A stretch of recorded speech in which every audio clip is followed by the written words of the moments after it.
Hola, ¿cómo estás? ¿Qué tal todos, señores y señoras? Bienvenida a Magic Hour con Magic Renderi, a.k.a. Magic Lab. Ahora estoy terminando de hablar en español porque this is not Telemundo.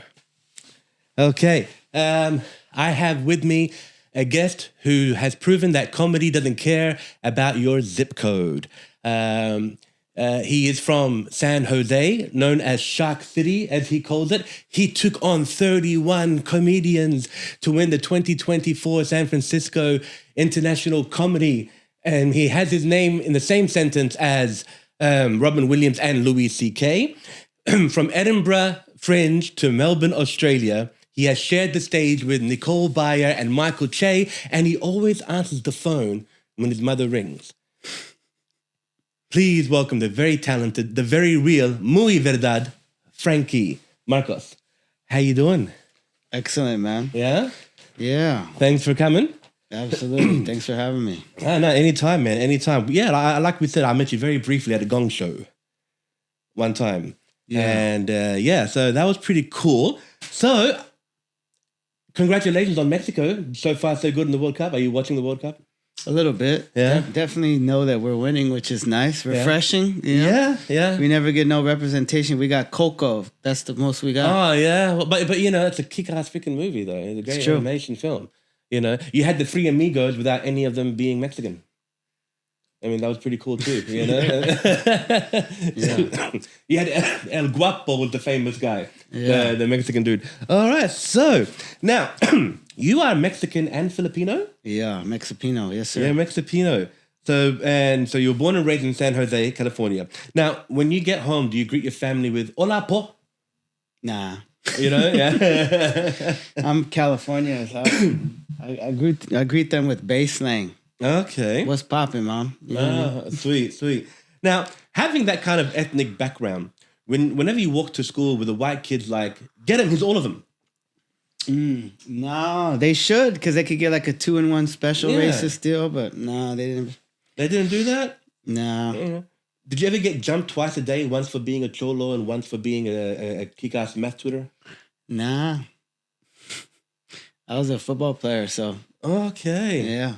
Oh, that's disappointing. I was hoping you give me a good anecdote about your childhood, because because I'm guessing you are tough and smart at the same time. But you don't want people in school to know that you were smart, so you would carry your books in like a pizza box. Man. And nobody knows that you were studying. Not really, but I think I was a brilliant idiot. I wasn't very smart in school, only math, but we're just good at sports and talking shit. Now, were you good at math because you're half Filipino, or were you good at math because of that movie Stand and Deliver? Probably both. Yeah? Yeah.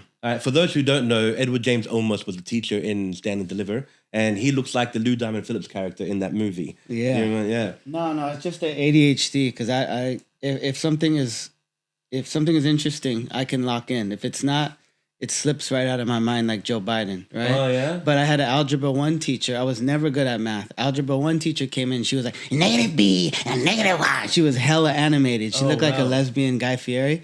And she was actually interesting. So when I had her as my teacher, I understood it, I locked in, and I became a tutor after that. Oh. Because interesting people are. Yeah, well, so my instincts were almost dead on right there. Now, is it because of your, do you ever feel like because of your ethnic background that you felt like you didn't fit anywhere? Absolutely. Yeah? Yeah. Were you not Mexican enough for your Mexican friends and not Filipino enough for your Filipino friends? Was it something like that? Yeah. I know exactly how you feel. Yeah. Because as a Lebanese Australian, I was never Australian enough. Even with a thick accent, I was never. And when I went to the Gulf and I worked with a bunch of Lebanese people, I wasn't Lebanese enough. I wasn't cool to hang out with that Lebanese gang. Mm-hmm. So I wouldn't say myself. I wouldn't call myself an outcast. I just chose the people I wanted to hang out with and didn't want to feel like I should audition for the ones that I thought would accept me. You know what I mean? Exactly. Why would I have to audition for you motherfuckers? Yeah, they can fuck off. Yeah, they can fuck off big time. So I hang out with Filipinos and Indians and Bangladesh and even a couple of whites. Hell yeah. That felt. I don't know why they felt outcasted, but yeah, they must have I don't know. I don't know what happened. I don't know what their story was, but they hung out with us and they gave us credibility whenever we wanted to go someplace, and we got safety because of that. So it was cool. Beautiful. Yeah. Now, okay, so you're saved by our because you're a Latino. We love Latinos in Australia particularly because we grew up with movies like American Me. Stand and Deliver, like we mentioned, La Bamba, and one of my personal favorites, Blood In, Blood Out, Sangre por Sangre. Hell yeah.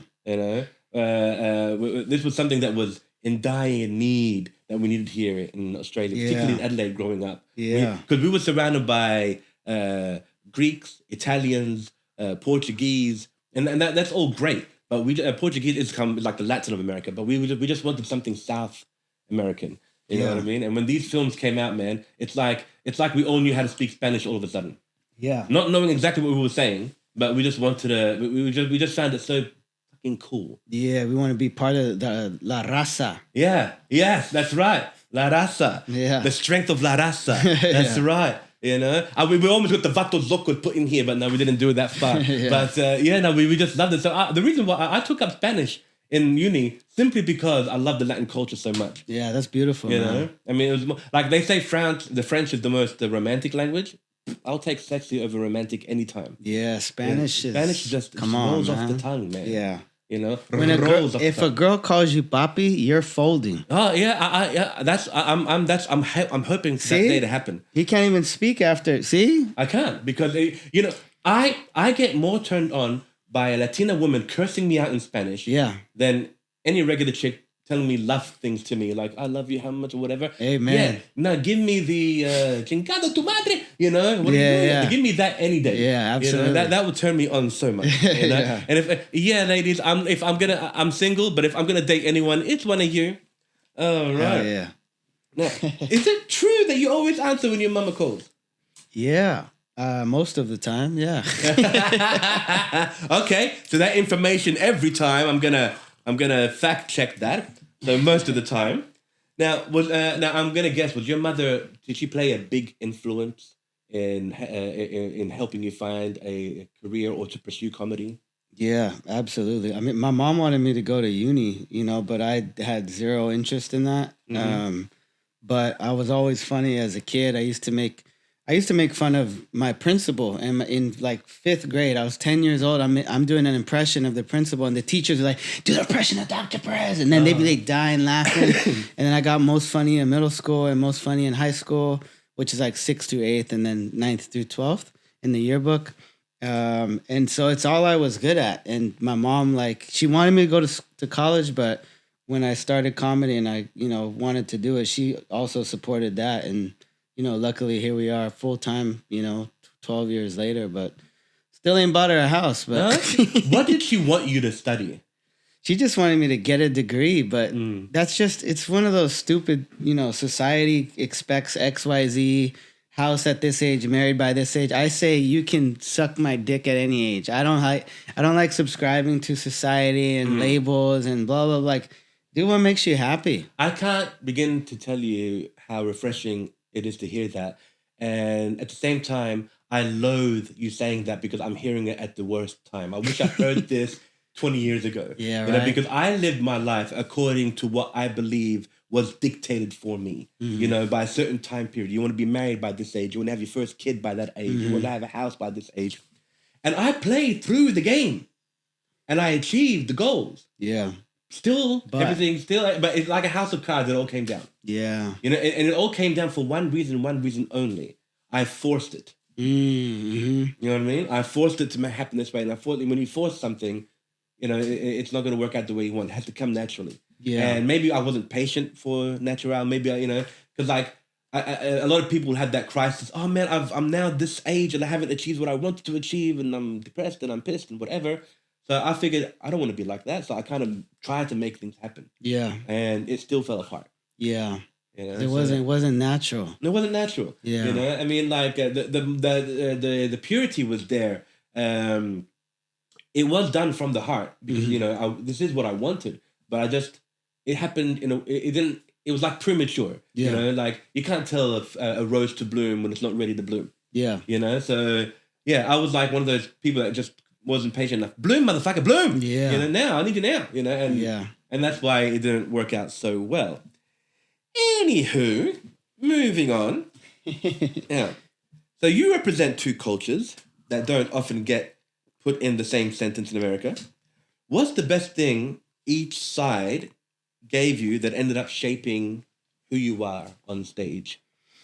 I think it's a great reminder that although for some people I'm not Mexican enough and for some I'm not Filipino enough, I still found a way for everybody to love me through this art, you know? So Yeah, of course. I think anything, if you kind of train your brain to learn from stuff and to use stuff, you know, as weapons, art, whatever it be, I think it's a gift, because if I was like every Filipino, I wouldn't be original. If I was like every Mexican, I would just be another what's so fool that talks the same way, does the same shit, has the same jobs, talks the same way, dresses the same way.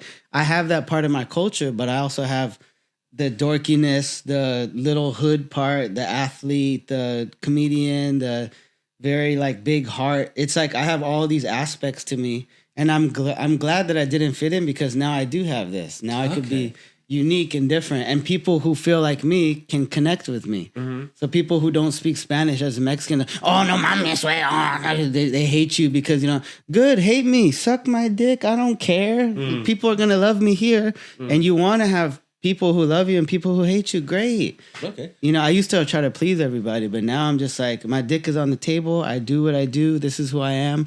I got a good heart, and this is what it is. So I'm grateful that I'm different, honestly. Respect the dick.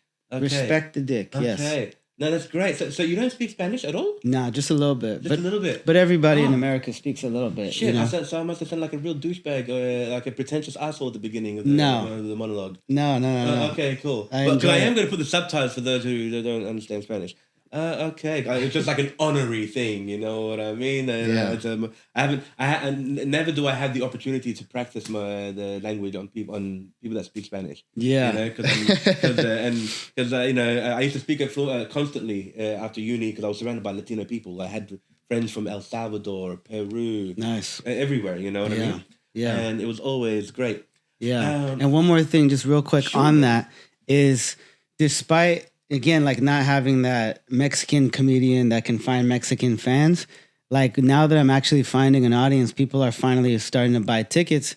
I lean into my ADHD side. And the last show that I did in San Jose, California, my hometown, it was like 200 people to see me. And I go, who got ADHD in here? Because I see every type of walk of life in there. It's hella diverse. Yeah. And when I go, who got ADHD? They go, like literally 80% of the crowd goes, yeah. And I go, we're retarded. And they go, yeah. So it's like, I still find my people. There's always a way to connect to your people. You know what I mean? But do they stay focused long enough before they think about something else? Surprisingly, yes. Yeah, okay. They actually locked in for 90 minutes because I'm interesting. Okay. You are interesting, right? But you know, you are in Australia. Now, there are many, many white Australians that are attracted to Hispanic people.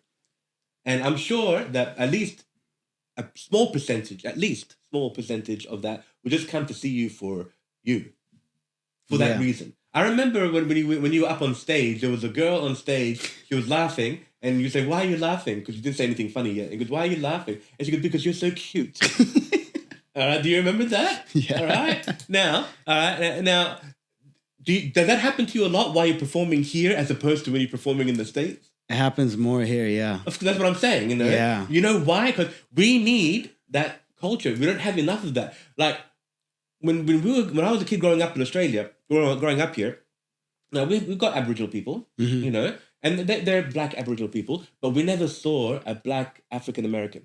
And if we were to see one, you know, we never did. Wow. And we idolized the hell out of them, you know, because of their music, you know, the movies and NWA, you know, we idolized them. Yeah. So whenever I did meet one time for a brief of maybe 2 minutes, I met a black American here in Adelaide, and I looked at him like he was fucking Ice Cube. Yeah. You know what I mean? He was like a celebrity to me. You know what I mean? He was just your average dude. You know, nothing special. But because it was the first time, we were like, I was just blown away. Yeah, he was a sad cashier back home, and now over here he's an icon. Yeah, that's what I'm saying. That's what I'm saying. You know, because that's how lame we are in Adelaide. We need some of that flavor. You know, we lack that flavor. Yeah, in a big freaking way. Yeah, you know, probably which explains why I always surrounded myself with basically every foreign person I can, see.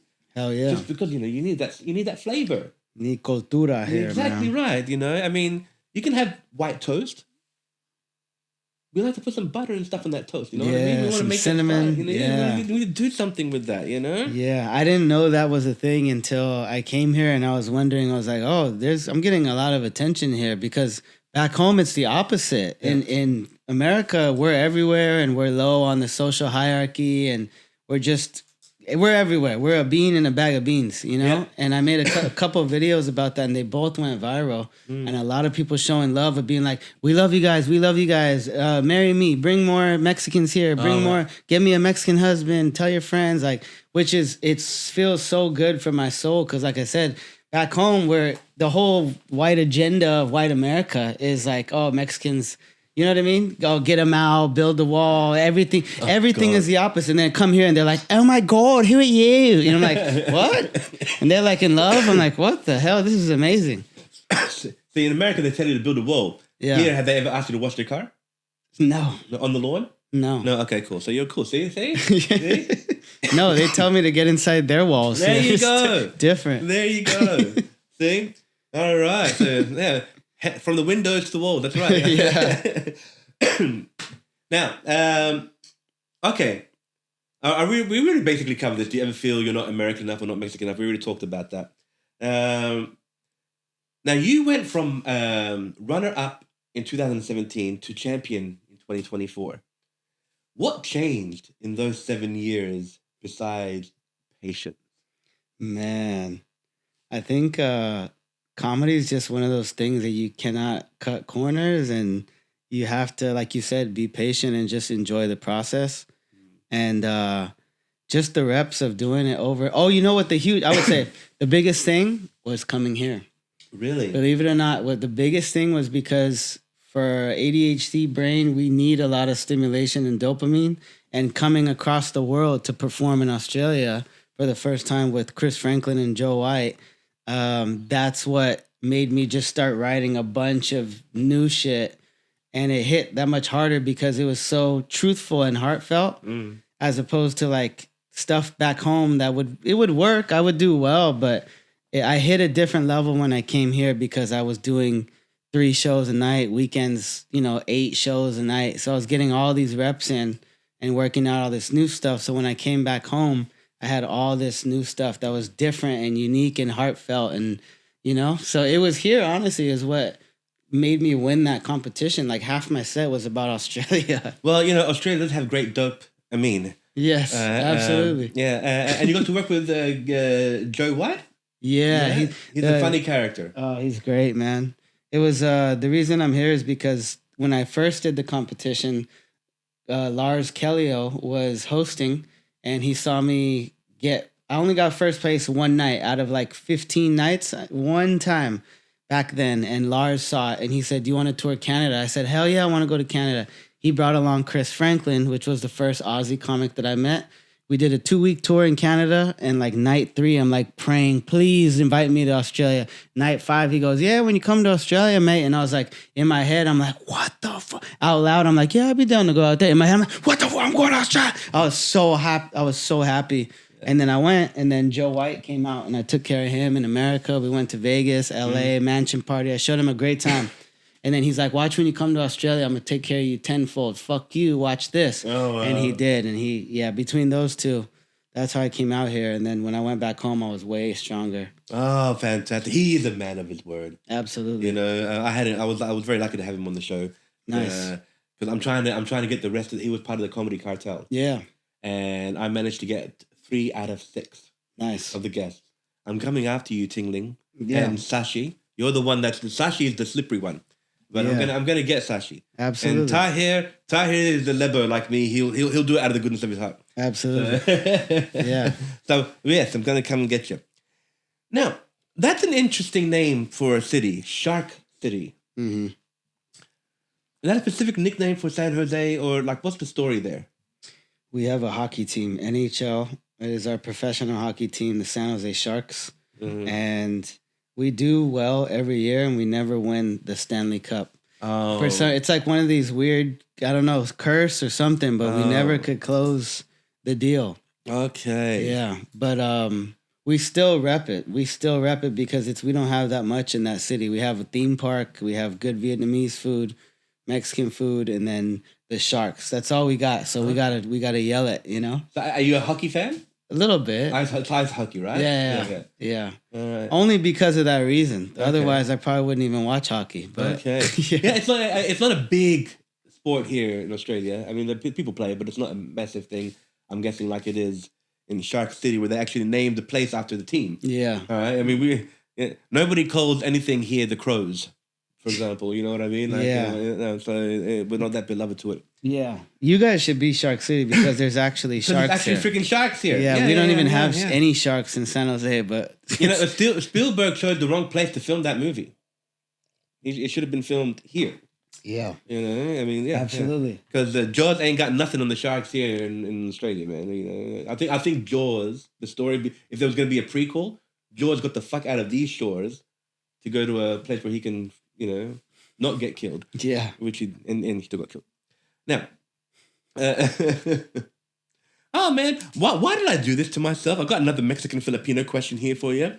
Do you find yourself mining both cultures for material, or does one show up more on stage than the other?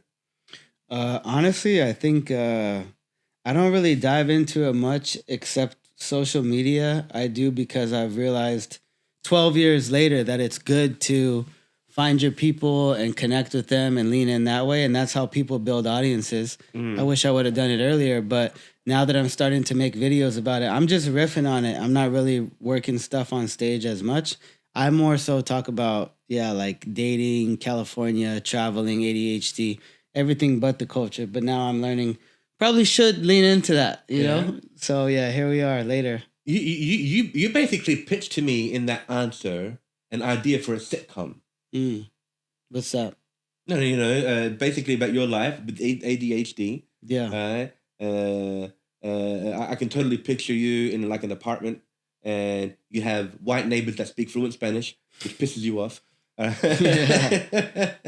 They try to teach you how to speak Spanish. Right.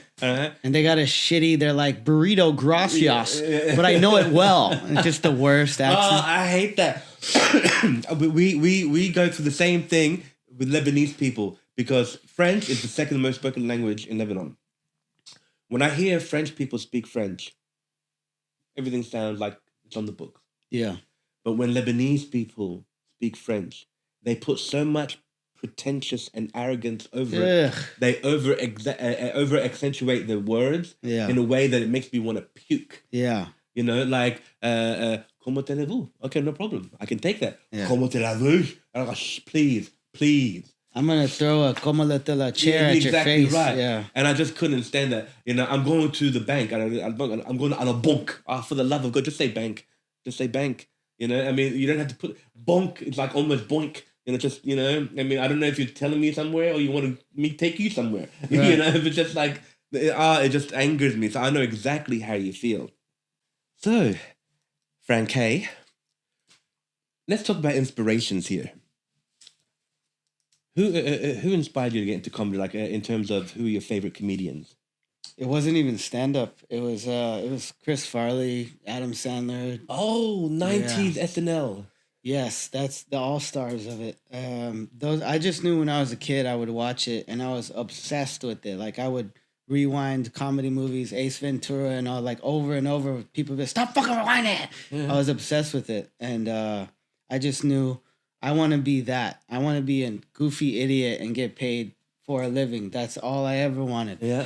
And, but did you say for a living or just want to do that? Like for a job. This is what I want to do. However I have to do it, I want to do that. You know, I want to be like Jim Carrey. Yeah, the fact that you chose the early 90s cast of SNL makes me have to ask you this question. How old are you? At the time? Now, how old are you now? Oh, I'm 36.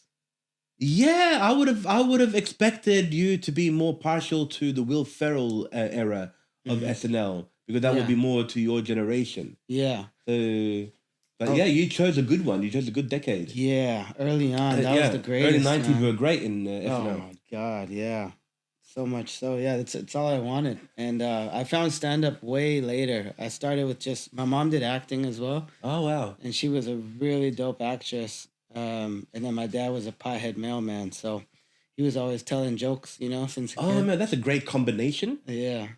So whenever he got high, she was doing her telenovela kind of acting. Exactly. She did a play called Our Lady of the Tortilla where she acted like there was trying to get the chickens inside, and like she played it. Amazing actress. I could never be as good as my mom. She's a beast. Oh, wow. Yeah. And then I found stand-up later, and I was like, oh, you don't need a whole production. You could just talk on stage, you know? Are you an only child?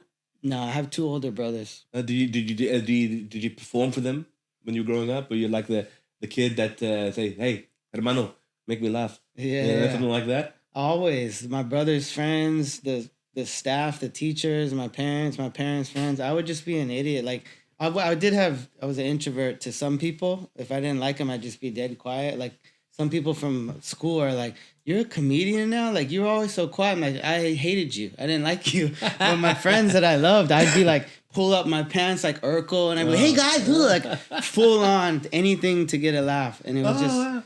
It was I used to do the Urkel when I was in the 7th grade. Yeah, hell yeah. You know, because I used to love that show. Yeah. Oh, wow. Okay, that's pretty cool. Were you more SNL or more In Living Color? Good. SNL, I didn't really know too much about In Living Color at the time, unfortunately. That's what sucks about Australia. Right? We didn't hear about In Living Color until Jim Carrey made it big in the movies. And then they had this little documentary about Jim Carrey. Yeah. And we had no idea he was in a TV show. We just thought he just came out of nowhere and we saw Ace Ventura. That was the first thing we ever saw of Jim Carrey in Australia. Wow. The first thing we ever saw of Jim Carrey was Ace Ventura. And then when he did Dumb and Dumber and then the Mask and then the new Batman movie was coming out, then all these stories about Jim Carrey came out. He had a TV show with the Wayans brothers. We knew the Wayans brothers. Yeah. But we didn't know that they had a TV show. Because Australia, like I said, it sucks. We had Sanford and Son. Remember that show, Sanford and Son? Oh, Sanford and Son. Great. It's a great black comedy show from the 70s. We had it at 3:30 a.m. That would air it. Jesus Christ. You know, different strokes will get after school. You know what I mean? But Sanford and Son will get at 3:30 in the morning to watch that. And it was great because we didn't have many black American TV shows. We had the common ones like The Cosby Show. Yeah. Family Matters and The Fresh Prince. Nice. You know what I mean? But we never got The Jeffersons. We never got Good Times. You know what I mean? We didn't get these that really, that says so much about American culture. That says so much about black culture. Yeah. You know, we didn't get that here. Maybe, I don't know if it was a rights issue or maybe they didn't fit into the schedule. I have no idea. But the thing is, we were robbed. But we learned about these things much later. And then we started buying the DVDs or the tapes. But we had to wait 3-4 months for them to ship it from overseas because you couldn't buy them here. Damn. You know That's what I mean? Brutal. And when we got it here, I started making copies and started selling them at school. Yeah, you know what I mean? You know, it's what Lebanese people do to make a living. Yeah. You know? Hustling there. Hell I'm telling you, we're not that different in terms of our upbringing, how we do business. You know? Mm-hmm. All right, so if you could perform your comedy, Frankie, for any audience in history, which time period would you choose? I like now because I'm brown. You know, you go back, it gets worse. It does. It does. Right? So it's better now, yeah. But there's a different side of that coin. Those who, the brown ones, the black ones, if you can win that tough crowd over, that's a level of respect that cannot be touched. Mm-hmm. Like Sammy Davis Jr., for example. Mm-hmm. You know, Pryor. You know, oh God, Freddie Prinze, Senior. Yeah. You know, I mean, like when they added when they introduced their world to white society, when it was predominantly a white thing, the world was blown away. It's like the world could not get enough. Yeah. So they had to make a sitcom with Freddie Prinze, Chico and the man. So he played the Chicano and the man, a white dude. Yeah. And that was a successful show, because they mixed the two cultures together, and it's like it was like the updated version of The Odd Couple. Yeah. Yeah. Yeah, that's fantastic. I mean, when I did that competition, you look out into the audience, it's mostly white people with white hair, gray hair. Yeah. So I kind of did that now, Do you feel scared when you get an all white crowd? Nah. No? In the beginning, yeah. In the beginning of my career, now I'm like any crowd. Okay. Yeah. I did a show in Bahrain. I was invited to go to this club because we had a large American Navy base crowd that would go to this club. It was as if I was performing or doing a show at Def Comedy Jam or the Apollo Theater. Everybody was African American. It was cool. And I was scared because I really want these guys to like me. I want to make these guys laugh. And when I got on stage, surrounded by an entire black audience, I saw one white face. And I felt comfortable in one sense only. By saying to everybody, because one black guy said, "Are you afraid to be here?" And goes, and I looked at him and goes, "I'm not afraid of you." I pulled a Bernie Mac. I ain't afraid of you, motherfucker. If I'm terrified of anybody, it's that dude over there. And when they all looked at the white guy, they all laughed. I've seen Dharma, and dude, if you haven't seen Dharma, you know what he does in black clubs. Yeah. You know what I mean? So I broke the crowd. Yeah. I broke the ice with that. Yeah. And then I carried it through. Hell yeah. And that was cool. Yeah. So that one white guy was my icebreaker. Yeah.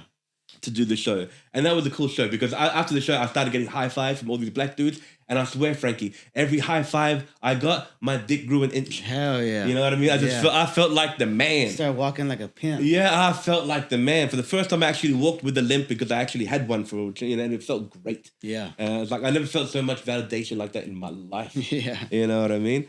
Fuck the promotion work, fuck these 2 awards that I won. That high five was worth more than all that put together. I'm sure they called you my N-word too at some point. I did. Yeah. I did. I had a couple, because I did have a few black American friends that would say it, Yeah. And it was cool. I would even say it to them, but they know that it's all part of the fun. Yeah. So it was all good. They know they're not stupid. They know when it's said with hatred, and they know when it's just said fucking rap. Right. So they're so it's all good because I am that with the word sand in front of it. So beautiful. But they never said that. Hey, what am I saying? No, they don't want like that. But still, even if they did, it would be cool. Now, Frankie, we have reached what I like to call the existential part of the podcast, where I'm going to ask you some deep questions here. We're going to go deep, subliminal type things, existential Greek style. Okay, is there a quieter version of you underneath the chaos, or is the chaos actually the most honest thing about you? Yeah, I think there's a side that only my close friends know, which is I love self-development. I love, studying the universe and past our 5 senses, meditation, consciousness, the expression of consciousness. Like, I truly believe that it's an infinite universe and that everything is all just an expression of God and the universe at the same time. And we are all one expression of consciousness experiencing itself. Like if I died right now, cool. It's just like a video game. Now I'm over here and now I'm some black dude in, Georgia. You know what I mean? Then I come back as a white lady in Texas. Like, it doesn't matter. That's why, like, when you look at life like that, it helps you relax your shoulders and be careless and just realize this is a game. Who gives a shit? That's why Donald Trump is going, he doesn't give a shit. It's like he knows it's a game. Nobody cares. That's wars don't matter. All that shit. It's just an expression of the shitty part of consciousness, the sweet part of consciousness, the funny part of and shrooms helped me realize this for sure. But it just that empathy and compassion. It's why I'm so happy. And some people know that, some don't. Sometimes I share it on my Instagram story. So like my closer friends, the fans that actually watch, they know I'm about that, like deeply. Wow. So we went from existentialism to freaking bliss, time baby. and space and the alternate dimensions. That's amazing. Life is a game and it's fun. You know, I came up with a revelation. I had what I like to call an epiphany of pure religiosity and spirituality. I was swimming in Bahrain at 3 a.m. in my apartment building. Nobody was out there, and I was just taking it all in, and something hit me like a shotgun in the head. That we as human beings, I know it's not going to sound like it's making sense. We do not die. We are in a way immortal, in the sense that we do not die. Right. Like what I believe that how many people there are on Earth, let's say there's 8 billion people on Earth.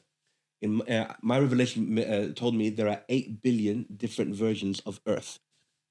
So if you were to pass out, die in one Earth, it's like a reset button. You are alive in the other Earth. You're not dead.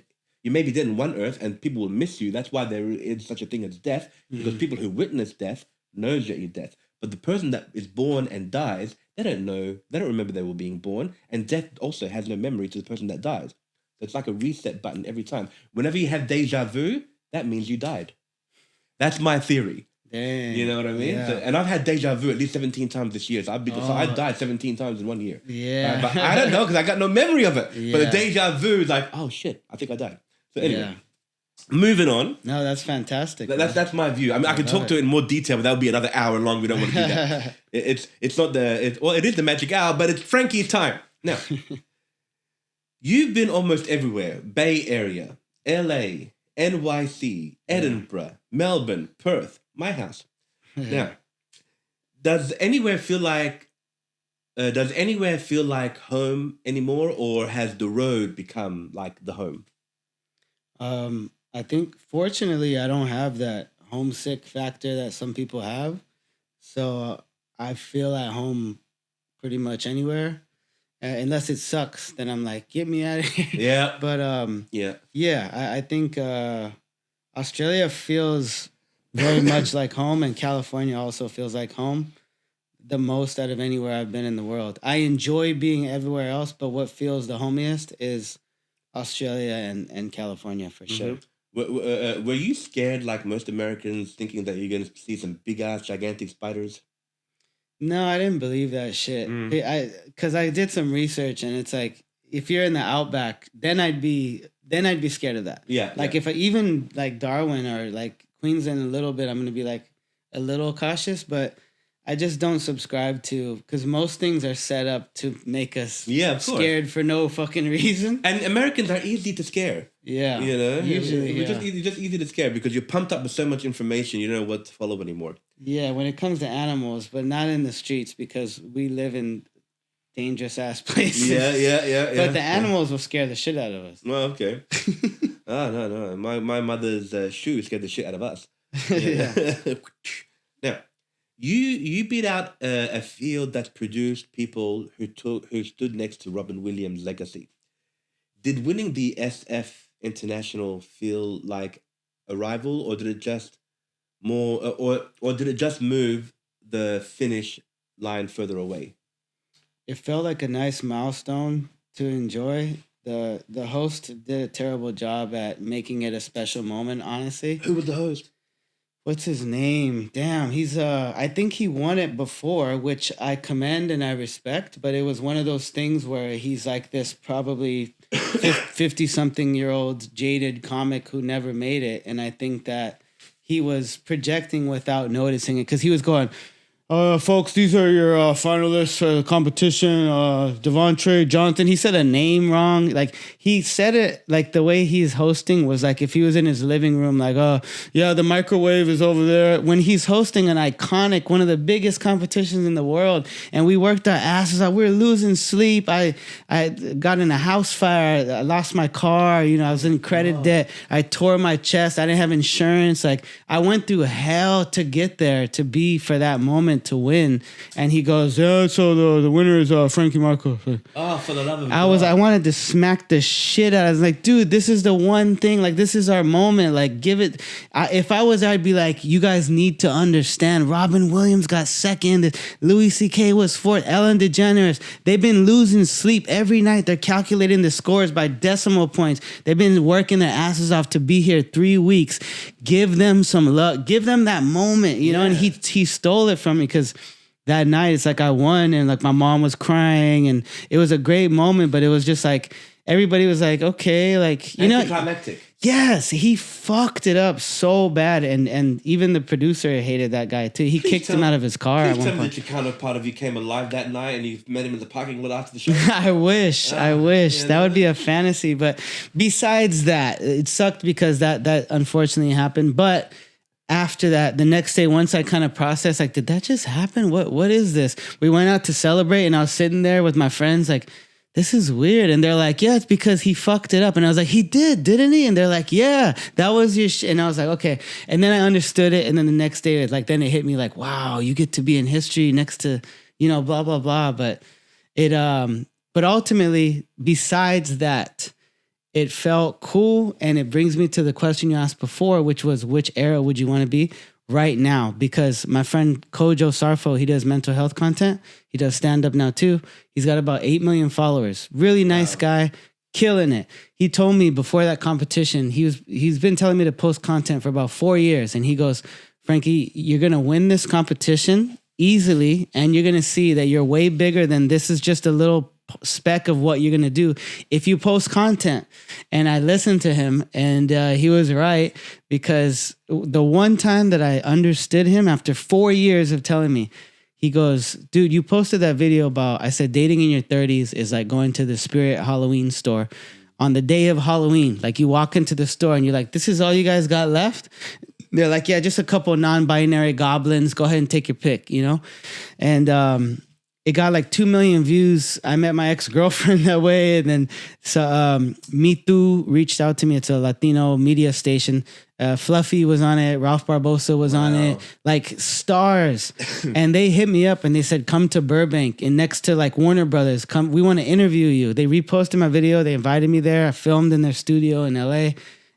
From one video that I thought of at the gym, took me 5 minutes. He's like, that took you 5 minutes. You had a whole ass girlfriend. You got interviewed by one of the biggest media stations. You got blah, blah, blah. And I was like, oh, 4 years later, when he said that, I finally got it. And since then, I listened to him. And now I got like 250,000 followers in like a year, less than a year. What's his person's name? Kojo Sarfo. That's a fantastic name. Yeah. Kojo. Yeah, he's from Ghana. What's it say? Sarvo? Kojo Sarfo. Sarfo. Yeah. Sarfo. Yeah. Oh, well, I spelled it correctly then. Yeah, that's my guy. I'm sure he'll be touring out here too. Shout out to my guy, Kojo. Well, Kojo, I want you on my show. Hell yeah. If you ever do come down to Adelaide. Yeah. That's amazing. Yeah. Wow. And he was right, because since then, and the thing is, all I did was do one piece of content a day. That's it. Okay. And it built me this audience now. And then you start getting paid from the content. You get bookings. Well, aren't you all lucky? kinds of shit. I've posted like almost 50 sketch comedies on my thing, and haven't made a dime. But but it's okay. It's not really about the money. It's about making the jokes. Yeah. I did one called The Art of Self-Defense, where I shoot somebody. Nice. You You got to do one a day, consistently, one a day. No, I try to like. I'm doing like a very, very, very cheap version of the Chappelle Show. Nice. Just doing those kind of sketches. I like to film it professionally. That's I like to dope. script and Hell just yeah. make it fun. Final question on the existential portion. If your life on and off stage really is a beautiful tornado, as your show poster says, what's sitting completely still at the center of it all? Not giving up and holding on to the process, that it's gonna work. Like it's inevitably going to work. Okay. No matter how, I've been through it all. Like we had a house fire is the most stressful shit I've ever been through, and I've worked 3 jobs and done stand up, and I was working so much that my hair fell out. Like there was an island of baldness right here because I was not sleeping and working and blah blah blah. But the house fire was 5 times more stressful than that. And through the whole time of the 13 years, I've always knew that it was going to happen at some point. You're going to be able to pay your bills doing this, and you have a shot at making it. A shot. It's not guaranteed. Who knows? Yeah. But I am getting 15 million views a month right now, and that's barely grown the past few months. So imagine in a year or 2 when I have a whole team. You know what I mean? And I'm actually trying. I barely even write. when I write every day, and then I'm gonna be at a different level. So there's always a chance. There's no guarantees for anybody, but there's a chance. Okay. Well, Frankie, you are in for a treat today because I exchanged my son in a student thing, and I thought I was going to get another kid my age back here, but instead they sent me a grown man by the name of In-Sultan from RC University. That's the Racing Camel University from Sultanabad. So this man is studying journalism, and the best way to introduce him is to just play his theme song. He'll ask you a question, it might make you squirm. His guests, if they're smiling, they laugh and confirm. They're puzzled and tickled and can't look away. In-Sultan is coming to ruin your day. Ahla wa sahlan, ahla wa sahlan. Today I have with me, who are you? Frankie Marcos. Frankie. Frankie! You sing that song, Amor, no es amor. What is this feeling? What you do so wrong? Possession. You sing that song, Possession. I wish I did. No, that's Frankie. No, that's you. That's you're not the singer. No, I wish. That's too bad because he's the one I really wanted to interview. I always sing this song for each one of my wives before we make the labni and tahini together. You know, that's all good stuff. Nice. So, too bad, not a problem. See, I see on the internet picture of you and that man. He had that show, Full of House. That show, Full of House. Bob Saget. Yeah, Bob Gay. Yeah, I worked with him. No kidding. You worked with the Bob Saget. 2 weeks before he died, yeah. The Bob the Gay. Really? Yeah, he called me his son, actually. Really? There's always something about this man I've always wanted to know. Maybe you can tell me. What did he smell like? Vanilla heaven. Well, he is white. He strikes me as a person who would smell like beef stroganoff and Vietnamese currency. Accurate. Yes. Yeah. Okay. Now, you also work with women. Nicole Byer. Nicole Byer, yeah. Yeah, beautiful, yeah. It's beautiful, yeah. In Sultanabad, Frankie, we have saying, never trust a woman. Never trust a woman. That's it? Yeah. I like it. Yeah. You know, but you know, somebody very wise come to Sultanabad. They say to us, never trust big booty and smile because that girl is poisonous. I think it's I don't know if it was Belle Biv Divi or Joe Dissy or Black Street Boys. One of these people, like they come in. Now it is our country slogan. Whenever you come to the airport, Sultanabad, don't trust big booties and smile. Yeah, I thought that was Socrates, but I guess not. No. This is more wise than Socrates. Okay. You also work with Taylor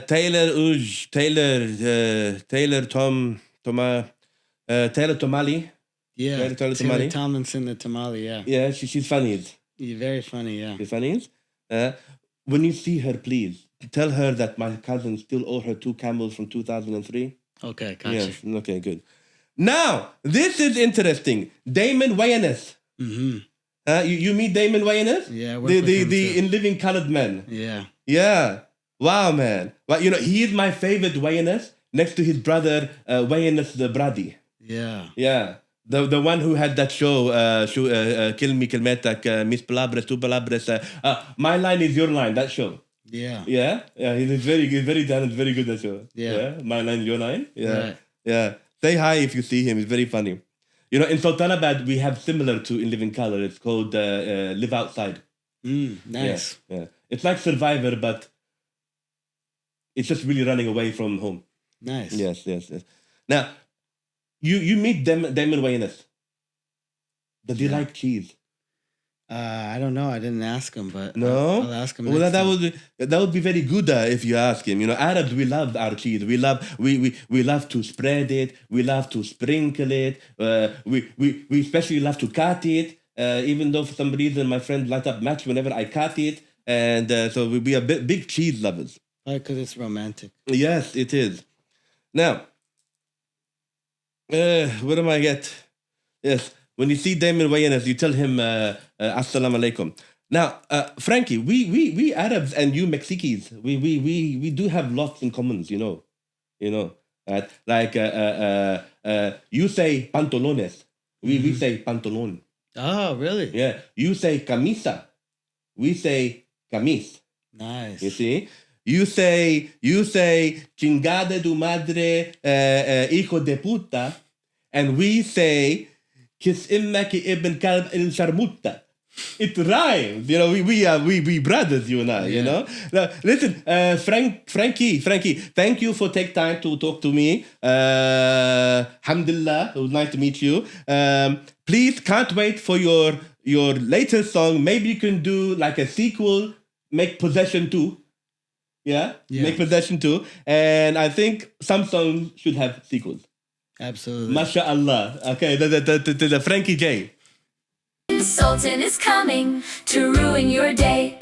Well, that was In-Sultan, ladies and gentlemen. I hope you were as equally as terrified as I was.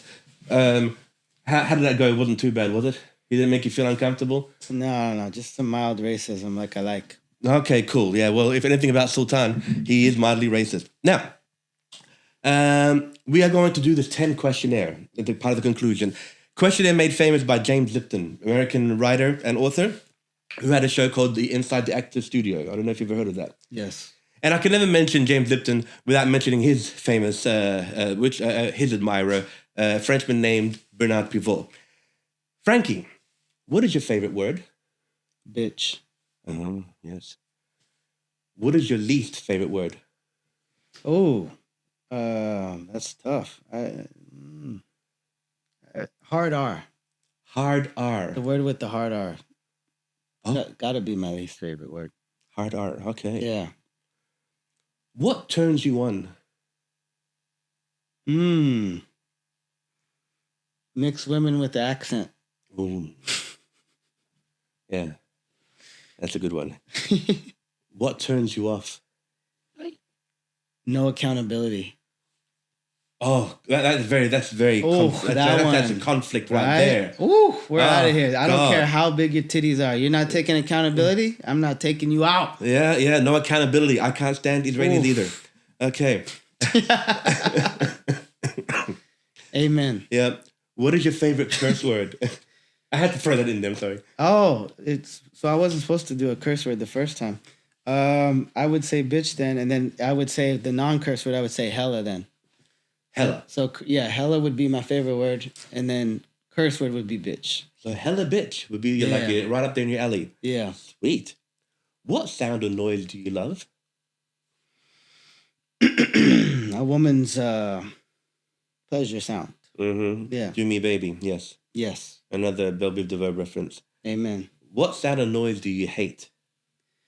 Oh, what sound do I hate? I guess the fork on a plate, which is a hacky bitch response, but yeah, it's pretty bad. Yeah, me. What profession other than your own would you like to attempt? Maybe I would love to do some MMA stuff, like Commentator or the fighter? maybe like boxing or I don't know, jiu-jitsu or something like that. Sweet. I wouldn't be a professional, but I would like to do it. Okay. Well, they get their asses beat for 50 grand a piece. Why not? Exactly. All right. Now, what profession would you not like to do?